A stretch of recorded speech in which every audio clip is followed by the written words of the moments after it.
여러분 안녕하십니까? 전주 MBC 뉴스데스크입니다. 갑질을 했다는 의혹을 받는 고창군수 부인과 관련해 새로운 증언이 나왔습니다.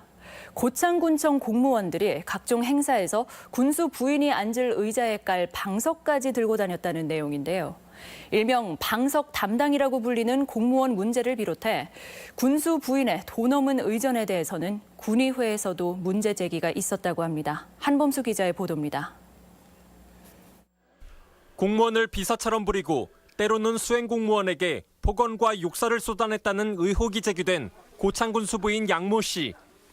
이와 더불어 최근까지 양 씨가 각종 행사 때마다 도를 넘는 예우를 받아왔다는 의혹이 새롭게 제기됐습니다. 행사 자리에서 양 씨를 위해 방석을 깔며 시중을 두는 전담 공무원들이 있었다는 증언이 나온 겁니다. 맨 처음에는 방석을 큰 놈 오게 되겠는데 깔판 우리가 사람들 운동할 때 하는 그 깔판 있잖아요. 하나, 둘, 셋, 네 개로 접어갖고 그런 거 딱. 우리가 군의회 의장이랑 의원이랑 다 알아. 일명 방석 담당으로 불린 공무원들은 주로 군청 주민복지실사나 여성팀 소속, 행정직제상 고창군 내 다문화 가족 등 여성 문제를 전담하는 부서지만 바로 이들이 본업 이외에 사실상 군수 부인의 비서 역할까지 떠맡고 있었던 것으로 알려졌습니다. 여성계가 군수 부인 모시는 계로 아주 그냥 전략이 돼 있어요. 여성계 차석이 깔판 방석 갖고 다니면서 앉으면 그 자리에다 방석 받쳐줬다가. 해당 부서를 찾아가 봤지만 담당 공무원은 근거 없는 주장이라며 강하게 부인합니다.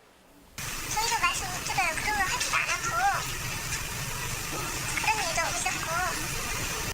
그러나 군 의회에서조차 그동안 군수 부인의 도를 넘는 의전과 언행에 대해 수차례 지적이 있었지만 잘못된 관행은 여전히 바뀌지 않았다고 말합니다.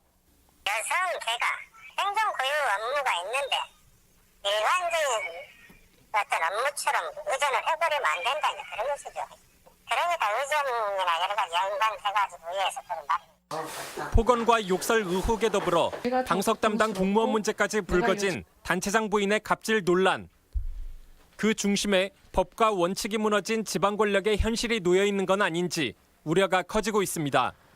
MBC 뉴스 한범수입니다. 이렇게 방석까지 들고 다닐 정도로 군수 부인에게 쩔쩔맨 것은 막강한 권한을 가진 제왕적 지방자치에서 그 원인을 찾을 수 있습니다. 관행이라는 이름으로 이뤄지는 규정엔 없는 권한 행사. 이제는 없애야 한다는 목소리가 커지고 있습니다. 유룡 기자의 보도입니다.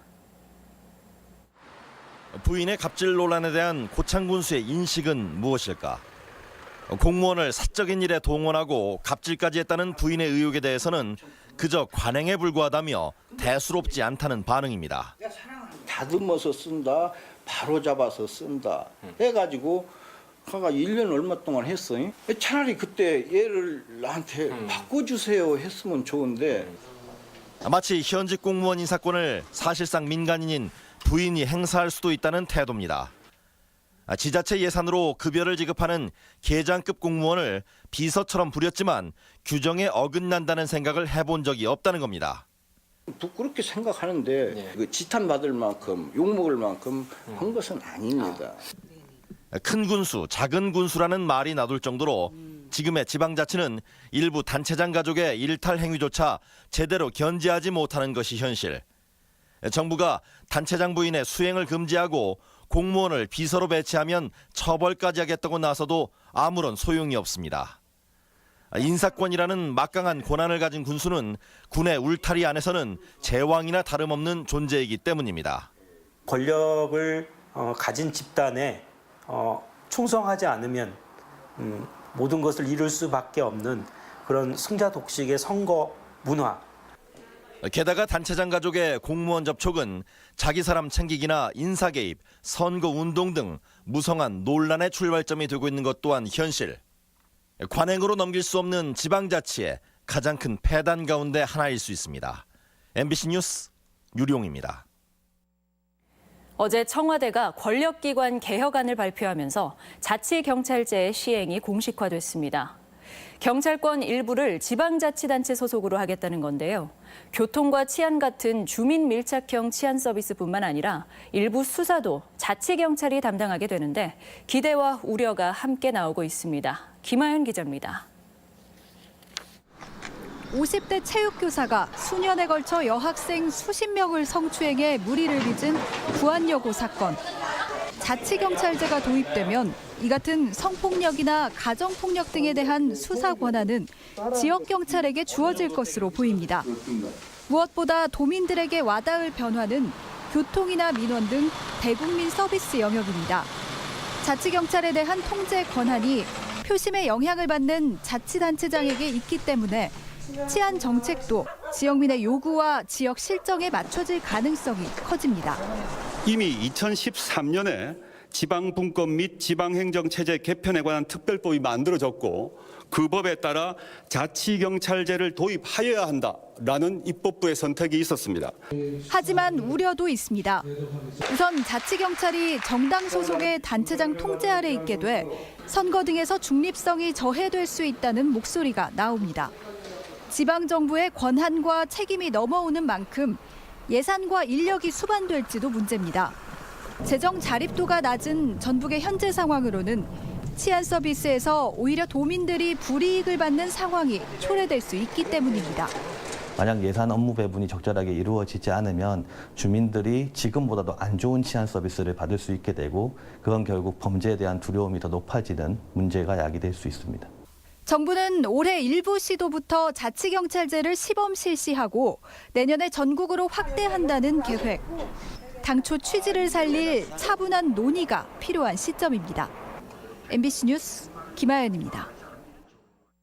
이처럼 경찰권도 지방의 일부를 넘겨줄 만큼 지방분권을 확대하겠다는 현 정부의 입장은 확고합니다. 그렇다면 도내 자치단체와 지방의회는 과연 지방분권을 추진할 충분한 역량을 갖추고 있을까요? 이 역시도 기대 반 우려 반입니다. 이종휴 기자가 전합니다. 지난주 신년 기자회견에서 문재인 대통령은 지방자치단체는 지방분권을 감당할 충분한 역량이 있다며 지방분권에 대한 의지를 다시 확인했습니다. 오히려 중앙 정치에서 부족한 부분들을 저는 지방정부가 메워주고 있다고 생각합니다. 하지만 도내 지방자치단체와 지방의회 모두 이에 걸맞는 충분한 역량을 갖췄는지는 의문이라는 지적이 나옵니다. 단체장들부터 비리와 부정 그리고 역량 부족이 곳곳에서 터져나오고 있습니다. 10년 넘게 시장직에 있었던 이건식 전 김제시장은 아는 후배의 회사에서 축산 사료를 구입하도록 공무원들에게 지시해 김제 씨의 손해를 끼친 죄가 인정돼 대법원에서 유죄 확정 판결을 받고 시장직에서 쫓겨났습니다. 최용득 장수군수는 취임 초기부터 건강 문제로 3년 넘게 군의회에서 발언 한 번 못했을 만큼 정상적인 군수의 모습이 아니었지만 스스로 물러나지도 않고 그렇다고 대안도 없이 군수직을 고수해왔습니다. 여기에 박경철 전 익산시장과 김생기 전 정읍시장은 선거법 위반죄로 임기를 채우지 못하고 자리에서 각각 물러났습니다. 지방의회는 청렴도 문제가 심각한 수준입니다. 국민권익위원회의 청렴도 조사 결과 전북도의회는 17개 광역의회에서 16번째로 꼴찌에서 2번째였고 전주시의회는 조사 대상 기초의회 30개 가운데 30번째로 꼴찌의 수모를 당했습니다. 재량사업비 비리로 4명의 의원이 기소되고 유죄를 선고받는 등 의원들의 비리가 드러난 게 평가에 그대로 연결된 것입니다. 자정 능력 강화, 또 시민단체의 어떤 충분한 감시 능력, 또 집행기관 내부에 소위 말하는 독립적인 감사기구 이런 것들이 중요한 과제가 아닌가 이렇게 생각하고 있습니다. 지방재정과 인사 등 지방정부의 권한을 제도적으로 확대하는 것과 동시에 자치단체와 지방의회가 자치적 역량과 청렴도를 높여야 한다는 지적도 나오고 있습니다. MBC 뉴스 이종휴입니다. 국민의당 통합파의 움직임이 빨라지면서 반대파의 신당 창당도 속도를 낼 전망입니다. 국민의당이 바른정당과 통합을 위해 다음 달 4일 임시 전당대회 일정을 확정하자 도내 통합 반대 측에서는 오는 17일 전주교육대학에서 보수야합 저지와 개혁신당 창당 당원대회를 계획하고 있습니다. 합당 반대 측은 오는 6월 지방선거를 감안해 개혁신당 창당 일정을 서두를 방침이며 도내 7명 의원 가운데 6명이 참여할 것으로 기대됩니다. 전북권 뉴스였습니다.